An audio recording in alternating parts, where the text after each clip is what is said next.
சங்கீதம் 45 அதிகாரம் 1 வசனம் முதல் 17 வசனம் வரை. என் இருதயம் நல்ல விசேஷத்தினால் பொங்குகிறது. நான் ராஜாவை குறித்து பாடின கவியை சொல்லுகிறேன். என் நாவு விரைவாய் எழுதுகிறவனுடைய எழுத்தாணி. எல்லா மனுபுத்திரரிலும் நீர் மகா சௌந்தரியமுள்ளவர். உம்முடைய உதடுகளில் அருள் பொழிகிறது. ஆகையால் தேவன் உம்மை என்றென்றைக்கும் ஆசீர்வதிக்கிறார். சௌரியவானே, உமது மகிமையையும் உமது மகத்துவமாகிய உம்முடைய பட்டயத்தை நீர் உம்முடைய அறையிலே கட்டிக்கொண்டு சத்தியத்தின் நிமித்தமும் நீதியுடன் கூடிய சாந்தத்தின் நிமித்தமும் உமது மகத்துவத்திலே ஜெயமாக ஏறி வாரும். உமது வலதுகரம் பயங்கரமானவைகளை உமக்கு விளங்க பண்ணும். உம்முடைய அம்புகள் கூர்மையானவைகள். அவைகள் ராஜாவுடைய சத்துருக்களின் இருதயத்திற்குள் பாயும். ஜனசதலங்கள் உமக்கு கீழே விழுவார்கள். தேவனே, உமது சிங்காசனம் என்றென்றைக்கும் உள்ளது. உமது ராஜ்யத்தின் செங்கோல் நீதியுள்ள செங்கோலாய் இருக்கிறது. நீர் நீதியை விரும்பி அக்கிரமத்தை வெறுக்கிறீர். ஆதலால் தேவனே, உம்முடைய தேவன் உமது தோழரை பார்க்கிலும் உம்மை ஆனந்த தைலத்தினால் அபிஷேகம் பண்ணினார்.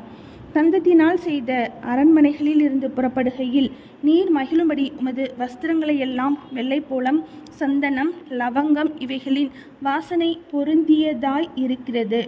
உமது நாயகிகளுக்குள்ளே அரசரின் குமார்த்திகள் உண்டு.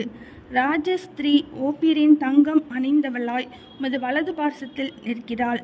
குமார்த்தியே கேள், நீ உன் செவியை சாய்த்து சிந்தித்துக்கொள். உன் ஜனத்தையும் உன் தகப்பன் வீட்டையும் மறந்துவிடு.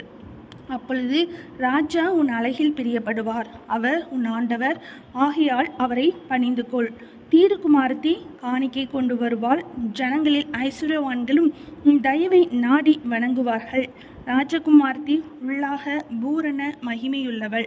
அவள் உடை பொற் சரிகையாயிருக்கிறது. சித்திர தையல் ஆடை தரித்தவளாய் ராஜாமண்டத்தில் அழைத்து கொண்டு வரப்படுவாள். அவள் பின்னாலே செல்லும். அவளுடைய தோழிகளாகிய கன்னிகைகள் உம்மிடத்தில் கூட்டிக் கொண்டு வரப்படுவார்கள். அவர்கள் மகிழ்ச்சியோடும் களிப்போடும் வந்து ராஜ அரண்மனைக்குள் பிரவேசிப்பார்கள். உமது பிதாக்களுக்கு பதிலாக உமது குமாரர் இருப்பார்கள். அவர்களை பூமியெங்கும் பிரபுக்களாக வைப்பீர். உமது நாமத்தை எல்லா தலைமுறைகளிலும் பிரஸ்தாபப்படுத்துவேன். இது நிமித்தம் ஜனங்கள் உம்மை என்றென்றைக்கும் உள்ள சதாகாலங்களிலும் துதிப்பார்கள். சங்கீதம் 45 அதிகாரம் முடிந்தது.